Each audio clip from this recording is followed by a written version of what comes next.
একটা প্রেমের গান লিখেছি, তাতে তোর নাম লিখেছি, মাঝরাতে বদনাম হয়েছি ইউ। এই বজ্জাত মেয়েটাকে নিয়ে আর পারি না। আমার জীবনটাকে তেজপাতা করে দিল। লজ্জা শরমের মাথা খেয়েছে মেয়েটা। অসভ্য মেয়ে কোথাকার। কি আরিয়ান সাহেব, গালি দেওয়া হচ্ছে নাকি? বিড় করে কি বলছেন? আমি কাউকে কেন গালি দিতে যাব? আমার কি কাজ নাই? তাহলে আপনাকে এত চিন্তিত মনে হচ্ছে কেন? আসলে আমি খুব ডিস্টার্বের মধ্যে আছি। ভার্সিটিতেও একটা মেয়ে জ্বালাতন করতো আমাকে। এরকম অফিসের মধ্যে জ্বালাতন হয় বলেন? মতো চাই চাই অবস্থা। দেখেন, আজকেও আমাকে চিঠি দিয়েছে, কে জানি। তার কথা শুনলেই তো পারেন, তাহলে আপনার আর এত কষ্ট হতো না। তাকে আমি আগে বলেছি আমি এসব প্রেম ভালোবাসা বিশ্বাস করি না। হ্যাঁ, তাকে আজও বলতে চাই, বিয়ে করার আগে এসব প্রেম ভালোবাসায় জড়াবো না। মা বাবা যেখানে বিয়ে করবে আমি সেখানেই, এবং তাকেই ভালোবাসবো। ও, এই বুঝি। অপেক্ষায় থাকবেন, আমি এখন আসি। যা ভাগ এখান থেকে ছিমরি।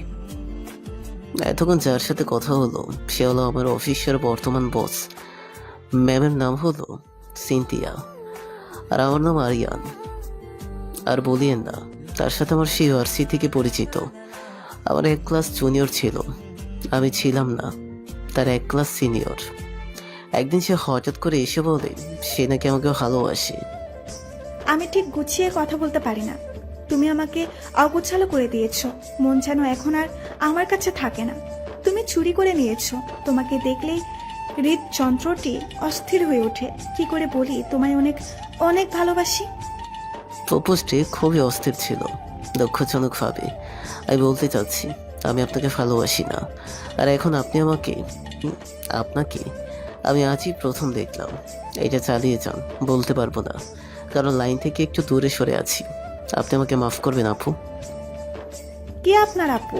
আমি আপনার পথে যাব কেন? আসলে আমার মেয়েদের আপু বলতে খুব ভালো লাগে। আপু বললাম যাতে মেয়েটা আমার প্রতি তার ফিলিংস উঠে যায়। দাঁড়ান, আমি আপনার আপুগেরই ছুটাচ্ছি। এই বলে মেয়েটা আমার দিকে তেড়ে আসলো। আমি শিবও দিলাম তোর। কি মেয়ে রে বাবা! পর থেকে মেয়েটা আমার পেছনে লেগেছে। একদিন তো আমায় ধরে জোর করে প্রপোজ করেছিল। আবার কারণ আমি তার কাছ থেকে পালিয়ে বেড়াতাম। কলেজ ছুটির পর আমি যখন বাসায় যাচ্ছিলাম তখন কয়েকজন ছেলে আমাকে ধরে নিয়ে যায়। কয়েকজন ছেলেকে ধরে রেখে আমাকে দিয়ে প্রপোজ করে। এইভাবে দিন কাটছিল। আমার পরীক্ষা শেষে আমি একটা জব নেই। জব নেওয়ার 1 মাস পরে সিনথিয়া সে আমাকে দেখে ফেলে আর তার বাবাকে বলে অফিসের দায়িত্ব নেয়। প্রতিদিন আমাকে দেশের মধ্যে চিঠি দিয়ে যায়। এই হলো আমাদের প্রেস ব্যাক, এই হলো আমাদের ফ্ল্যাশব্যাক। এখন বর্তমানে আসা যাক। আমি ওর অত্যাচারে আমি ওকে ভালোবেসে ফেলেছি, কিন্তু মুখ ফুটে বলে না। তারা অনেক বড় লোক, আমরা হলাম গরিব। আর সে বর্তমানে অফিসের বস। আর আমার একটা রিজাইন হলো বিয়ের পরে বউয়ের সাথে প্রেম করব।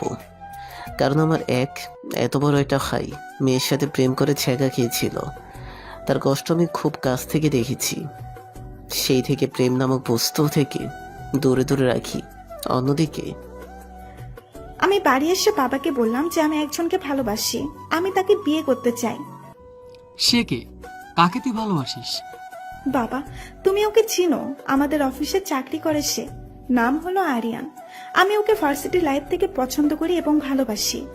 ওকে আমি বিয়ে করতে চাই। তুমি সব ব্যবস্থা করো। আচ্ছা ঠিক আছে, আমার সম্পর্ক খুব ভালো। যা করে জানা আছে আইস ঠিকঠাক। ও খুব ভদ্র ছেলে, খুব ভালো ছেলেকে তুই পছন্দ করেছিস, তোর চয়ে যাচ্ছি। আমার পরের সাথে কথা বলে তোর বিয়েটা পাকা করছি, তোকে নিয়ে ভাবতে হবে না। আমার লক্ষ্মী আব্বু। যা, তুই রুমে গিয়ে ঘুমিয়ে পড়। বাচ্চা ধন, এবার আমার থেকে পালিয়ে যাবে কোথায়? পরের দিন আমি অফিস থেকে বাড়ি এসে শুনি আমায় নাকি পরশু তোর বিয়ে। এই দেখ মিস্টার আব্দুল সাহেবের বিয়ে, সিনথিয়ার সাথে তোর বিয়ে, রেডি থাকিস। এটা তোমার অফিসের বস এবং বসের মেয়ের নাম। এটাও আমার এখন বর্তমান বস। ঠিক তাই ধরেছিস। মেয়েটার বাবা তোর আর মেয়েটার বিয়ে ঠিক করে গেল, তুই আমাদের কথা ফেলতে পারবি না। তাই তো আমি বিয়েতে হ্যাঁ বলে দিলাম। ও আচ্ছা, তোমাদের ইচ্ছে আমার ইচ্ছে।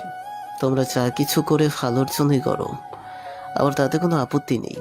দেখতে দেখতে আমার বিয়ের দিন ঘনিয়ে আসলো। আজ আমার বাসর রাত। বন্ধুরা জোর করে বাসর ঘরে ঢুকিয়ে দিল। আমি গিয়ে আরিয়ানকে সালাম করলাম। সালাম করে অন্যদিকে মুখ ঘুরিয়ে বললাম, তুমি আমাকে একটুও ভালোবাসো না, না হলে আমাকে এখন বুকে টেনে নিতে। আমার লজ্জা করে না বুঝি? তুমি ছেলে হয়ে কিসের লজ্জা? আমি পাগলিটাকে বকি নিয়ে বললাম, অভিমানী, তুমি চলে যেও না। সবে তো এলি, এখনো ভালোবাসাই হয়নি। শুভ্র বেলি ফুলের সুবাস মাখিয়ে এখনো বলা হয়নি ভালোবাসি। এখনই চলে যেও না। শব্দের ছন্দে তোমায় শিশিরে সিক্ত করা হয়নি। উজ্জ্বল প্রকৃতির চোখে চোখ রেখে এখনো তোমার মোহে সম্মোহিত হয়নি। নিশ্চুপ কৌশির মায়ায় জড়িয়ে ধরা হয়নি। গধূলি লগ্নে তোমার মায়াবী মুখে স্পর্শ করা হয়নি। অভিমানী, চলে যেও না। সবে তো এলে, এখনো তোমায় ভালোই বাসা হয়নি। তোমার চোখে রংধনুর 7 রং মাখিয়ে পৃথিবীর বুকে আলপনা করা হয়নি। তোমার হাসিতে মুখরিত পুষ্প কাননে বিহঙ্গের কলতান শোনা হয়নি। একটা রাত তোমার আবেশে শিহরিত হয়নি। ভোরের মিষ্টি আলোয় চোখ মেলে তোমায় উস্কো খুস্কো চুলে বিলি কাটা হয়নি। অভিমানী, তুমি চলে যেও না। সবে তো এলে, তোমায় এখনো ভালোবাসা হয়নি। তোমায় ছাড়া যার ভোর হয় সে তো বড় হতভাগা। তোমার আবেশে যার চোখের পাতায় এক না হয় সে তো কলঙ্কিনী। অভিমানী, চলে যেও না। সবে তো এলে, এখনো ভালোবাসাই হয়নি। সবে তো দেখা হলো, তোমার ভাগ্যে আমার জীবন শুরু হলো। এখনো ভালোবেসে ক্লান্ত হয়নি। সবে তো তোমার ইচ্ছেই আমার পথ চলা শুরু হলো। এখনো থেমে যেতে বলো না। সবে তো তোমায় ভালোবাসলাম। এখনো ছন্দের সুতোয় শব্দ দিয়ে কবিতা লেখা হয়নি। অভিমানী, তুমি চলে যেও না। সবে তো এলে, এখনো ভালোবাসাই হয়নি। ভালোবাসা হলো দুটো মনের স্পন্দন, যেখানে একটি ছাড়া অন্যটি অচল। তোমার হৃদয়ের যতটা আমাকে দিতে পারো তার বেশি তো আমি চাইতে পারি না। ভালোবাসা পাওয়ার চাইতে ভালোবাসা দেওয়াটাই বেশি আনন্দ। তবুও তোমাকে ভালোবেসে মুহূর্তের মধ্যে ফিরে এসে বসেছি অকুলে জেগে রয় ঘোরের সময়ে আর মহাকালে, যেখানেই রাখিয়ে হৃদয়। তুমি তোমার, আমি তো আর আমার নয়। দুটি মনের মিলনের নাম ভালোবাসা। দুটি দেহের মিলনের বিষয় আসে পড়ে। আগে দরকার মনের মিল। খুব কাছে না গিয়ে দূর থেকেও কাউকে ভালোবাসা যায়। সারা জীবন একসাথে থাকতে পারে। এক হতে পারে কজন। দুজনের সম্মতি বা ইচ্ছা থাকার পরেও অনেক সময় সেটা সম্ভব হয় না। তাই বলে কি ভালোবাসা নিঃশেষ হয়ে যায়? না, প্রকৃত ভালোবাসা কখনো ফুরিয়ে যায় না। একটা মেয়েকে একটা ছেলের ভালো লাগতেই পারে। মেয়েটির জন্য বুকের ছোট্ট একটা কোণে একটুখানি ভালোবাসাও হয়তো জায়গা করে নিতে পারে। কিন্তু এর মানে এই নয় যে মেয়েটির ওই ছেলেটির ভালো লাগবে, বা ছেলেটিকে মেয়েটির ভালোবাসবে, বা ছেলেটিকে মেয়েটিও ভালোবাসবে। এসব ক্ষেত্রে বেশিরভাগ ক্ষেত্রেই মেয়েরা খুব কনফিউজ থাকে। কিন্তু তাই বলে জোর করে তো ভালোবাসা হয় না। জোর করে আপনি যখন একটা মেয়েকে পেতে চাইবেন, আপনি তখন তার ভালোবাসা না, আপনি তখন তার ভালোবাসা না পেয়ে ঘৃণা পাবেন। প্রেমে ব্যর্থ হয়ে যে ছেলেটি আজ সিলেটের এমসি কলেজে একটি মেয়েকে কুপিয়ে জখম করলো, আপনার কি ধারণা সে এভাবে ওই মেয়ের ভালোবাসা পাবে? ওই মেয়ে তো বেঁচে ফিরে কি না তা নিয়েই সন্দেহ। আমার বিশ্বাস পৃথিবীর কোনো মেয়েই এমন ছেলেকে ভালোবাসতে পারে না। ছেলেটি আসলে মেয়েটিকে ভালোবাসেনি, ভালোবেসেছে মেয়েটির দেহকে, ওর সৌন্দর্যকে। এর নাম ভালোবাসা নয়। অন্তত আমি একে ভালোবাসা বলতে রাজি নই। ভালোবাসা হলো এমন এক স্বর্গীয় সত্তা যা সত্যি সত্যি কারো মনে কারোর জন্য জন্ম নিলে আজীবন অক্ষত থাকে। সব সময় যে ভালোবাসা পরিণতি পায় তা নয়। ভালোবাসার মানুষটিকে নিজের কাছে রাখতে পারা যায় না সব সময়। মেয়েটির হয়তো আপনার সাথে না হয়ে অন্য কারোর সাথে বিয়ে হয়ে গেল, তাই বলে কি আপনার ভালোবাসা শেষ হয়ে গেল, ব্যর্থ হয়ে গেল? আমি সেটা মনে করি না। আপনার বরং খুশি থাকা উচিত মেয়েটির সুখে থাকা দেখি। পরের ঘরে থাকলেও সেই মেয়েটি যদি ভালো থাকে আপনি তাকে ভালোবেসে থাকলে তাতেই আপনার সুখ। কিছুদিন পর মেয়েটির গর্ভের সন্তান আপনাকে হয়তো বাবা না ডেকে মামা ডাকবে, তবু আপনি গর্ভাবস্থায় বন্ধুর মতো মেয়েটির ভালো মন্দের খোঁজ খবর রাখবেন। একদিন আপনি হয়তো কাউকে ভালোবেসে বিয়ে করবেন, কিন্তু ওই মেয়েটির প্রতি আপনার ভালোবাসা হয়তো সেভাবেই থেকে যাবে। আমার মনে হয় মানুষের জীবনে প্রেম একবার নয়, বারবার আসতে পারে। আর যদি কোনো মেয়ে আপনাকে কথা দিয়ে কথা না রাখে, ছলনা করে থাকে, তবুও মেয়েটিকে আপনি ভালোবেসে থাকলে তার ক্ষতি আপনি করতে পারবেন না। ক্ষতি করার চিন্তা বাদ দিয়ে আপনি বরং ওর মতো সুখে থাকতে দিন। একদিন মেয়েটি নিশ্চয়ই বুঝবে আপনার ভালোবাসা কতটা খাঁটি ছিল। খুব ভালোবাসি প্রিয়, খুব ভালোবাসি। তারপর আমাদের মনের ভালোবাসা একে অপরকে প্রকাশ করা হলো। সকালবেলা ভেজা চুল দিয়ে বউ আমার ঘুম ভেঙে দিল। যাও, গোসল করে এসো। এখানে একটা কিস দাও। ওরে দুষ্টু, রাতে আদর করে মন ভরেনি বুঝি? এই নাও।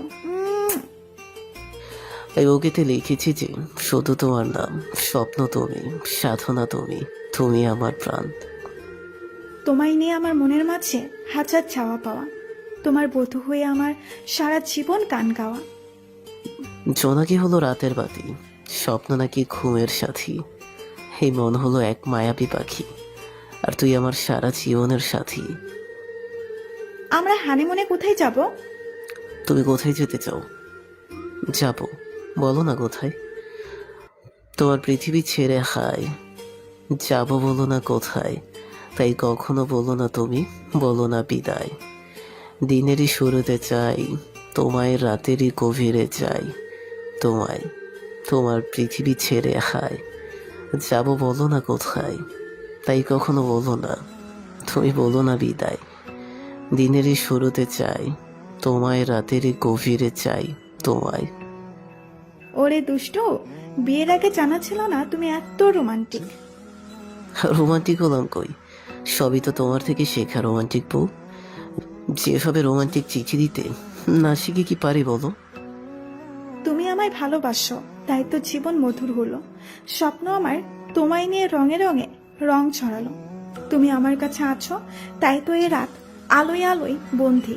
ওগো, তোমার প্রেমে জীবন আমার ধন্য হলো। তুমি আমার ভালোবাসো, তাই তো জীবন মধুর হলো। আজ আমরা হানিমুনে এসেছি সিঙ্গাপুরে। এক এক দেশের প্রাকৃতিক সৌন্দর্য মন মুগ্ধকর। সকালবেলা ও জানো, ওঠো না। ওরে আমার দুষ্টু বউ, তোমার জন্য একটা গান মনে পড়ে গেল। চলুন আপনাদেরকেও শোনাই। গানটা জোর ছিল, তবে ঐশ্বরিয়া আবার কে? আর জান, এটা তো গান ছিল, কে আবার হতে যাবে? তুমি অন্য মেয়ের নাম নেবে কেন? ফাঁকলি কথাকার। আর আমি তোমাকেই বলেছি, মানে তুমি আমার নায়িকা ঐশ্বরিয়ার থেকে সুন্দর। তোর মনের ঘরে রাখবি কি আমারে? আমার মনের রানী বন্ধু তুই ছাড়া আর কি? আমার মনের রানী তুই বন্ধু ছাড়া আর কি? তরে ভাবি, তরে খুঁজি, তোরে দেখি স্বপন। তুই ছাড়া আমার জীবনে কে আর আছে আপন? ভালোবেসে আগলে রাখবি কি আমারে? ভালোবেসে আগলে রাখবি কি আমারে? আমার মনের রানী বন্ধু তুই ছাড়া আর কি? আমার সামনে অন্য কারো কথা বললে মেরে তক্তা বানিয়ে ফেলবো। বলে দিলাম কিন্তু। আমি ছাড়া তোমার শহরে কারো প্রবেশ নিষিদ্ধ। তুমি শুধু আমার ভালোবাসায় সীমাবদ্ধ। তাই হবে মহারানী। নাস্তা করে নাও, রাতে তো অনেক কিছু করলে। চলো সাগরের পারে ঘুরতে যাব। নতুন কোনো শহরে সকালবেলা ঘুম থেকে ওঠা পৃথিবীর অন্যতম শ্রেষ্ঠ আনন্দের একটি দিন। শুধু তুমি আছো বলে আমার জীবনটাই আনন্দময়। মানুষ নতুন মহাসাগর আবিষ্কার করতে পারে না যতক্ষণ না তিনি তীরের দৃশ্য দেখতে পান। চেষ্টা করলে একদিন না একদিন সফলতা আসবে। আর যাকে না পান, তার চেয়ে আপনার ভালো কিছু আপনার জন্য অপেক্ষা করে। ছেলে এবং মেয়ে বন্ধু হতে পারে, কিন্তু তারা অবশ্যই একে অপরের প্রেমে পড়বে। হয়তো খুবই অল্প সময়ের জন্য, অথবা ভুল সময়ে, কিংবা খুবই দেরিতে, আর না হয় সব সময়ের জন্য। তবে প্রেমে তারা পড়বেই। এভাবে দেখতে দেখতে 3 মাস চলে যায়। বাড়ি আসার পর চিন্তা দেখি কেমন খুশি লাগতেছে, কারণ আমি বন্ধুদের সাথে আড্ডা দিতে গিয়েছিলাম। তোমাকে কেমন খুশি খুশি লাগছে? কারণ তুমি বাবা হতে চলেছ। আমি আজ আম্মুর সাথে ডাক্তারের কাছে গিয়েছিলাম। আমি আজ কি যে খুশি হয়েছি বলে বোঝাতে পারবো না। সত্যি? এই বলে আমি সিনথিয়াকে কোলে নিলাম। বউ তো আমার লজ্জায় মুখ লুকালো। আর আমি এখন থেকে অফিসের দেখাশোনা করি। সবাই আমার জন্য দোয়া করবেন। আজকের মতো বিদায় নিচ্ছি। বাই, আল্লাহ হাফেজ।